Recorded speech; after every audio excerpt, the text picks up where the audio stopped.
इस वीडियो में बात करेंगे बायोडिग्रेडेबल और नॉन बायोडिग्रेडेबल वेस्ट मटेरियल्स के बारे में। अब बायोडिग्रेडेबल वेस्ट मटेरियल देखें, बात ये है कि ये दोनों जो है ना वेस्ट मटेरियल हैं। बायोडिग्रेडेबल भी होते हैं वेस्ट मटेरियल, और नॉन बायोडिग्रेडेबल जो हैं ये भी वेस्ट मटेरियल होते हैं। फ़र्क सिर्फ इनमें इतना है कि जो बायोडिग्रेडेबल होते हैं ना वो डिकम्पोज हो जाते हैं, नेचुरली डिकम्पोज हो जाते हैं। लेकिन जो नॉन बायोडिग्रेडेबल होते हैं ना ये कभी भी डिकम्पोज नहीं हो सकते, मतलब कभी भी इनका मतलब बहुत टाइम लगता है, हज़ारों साल लग जाते हैं, इवन 1000 ईयर्स लग जाते हैं, लेकिन फिर भी इनका मतलब ब्रेक डाउन होने का कोई चांस नज़र नहीं आ रहा होता।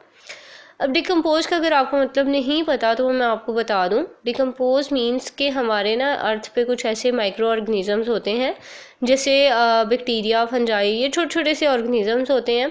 और ये ना हमारे अर्थ पे ऐसे काम करते हैं कि कुछ चीज़ें होती हैं, जैसे हमारी डेड बॉडीज़ जो हैं वो मतलब लाइफ लॉन्ग तो नहीं रहती ना, वैसी की वैसी ये एक टाइम आता है कि बिल्कुल ख़त्म हो जाती है, इनकी एग्जिस्टेंस बिल्कुल ख़त्म हो जाती है और इनमें ना सिर्फ हड्डियाँ रह जाती हैं।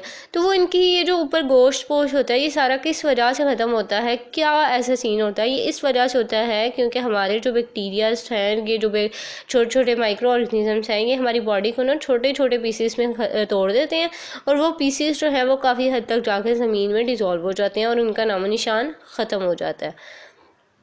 अब जो तो चीज़ें ये काम हो जाती हैं, यानी वो चीज़ें जिनका नामो निशान ख़त्म हो जाता है उनको हम कहते हैं बायोडिग्रेडेबल, और वो चीज़ें जिनका नामो निशान ख़त्म नहीं होता और life long as it is ही रहती हैं उनको हम कहते हैं नॉन बायोडिग्रेडेबल। अब बायोडिग्रेडेबल में देखें आप, हमारे फ्रूट्स आ जाते हैं, हमारी वेजिटेबल्स आ जाते हैं जो हम खाते हैं, और उसके बाद उनकी ये जो हम छिलके वगैरह उतार के डस्टबिन में फेंक देते हैं और वो कहीं वेस्ट जगह पे जाके फेंक नहीं जाते हैं, तो उसमें ना काफ़ी हद तक वो मतलब थोड़ा सा टाइम लगेगा और वो ख़त्म हो जाएंगे, इनका नाम निशान ख़त्म हो जाएगा। लेकिन ये जो है इनमें नॉन बायोडिग्रेडेबल में आ जाते हैं प्लास्टिक बैग्स, इसके बाद आयरन और कुछ ऐसी मटेरियल्स जो कि ना थोड़े स्टील रिलेटेड होते हैं, ये कभी नहीं डिकम्पोज होते, इन्हें बहुत टाइम लगता है। तो ये कंसेप्ट था नॉन बायोडिग्रेडेबल और बायोडिग्रेडेबल का। आई होप कि आपको समझ आ गई होगी। अब इससे रिगार्डिंग अगर आपको कोई भी क्वेश्चन है तो आप मुझे कमेंट सेक्शन में बता दें। Thank you so much for watching.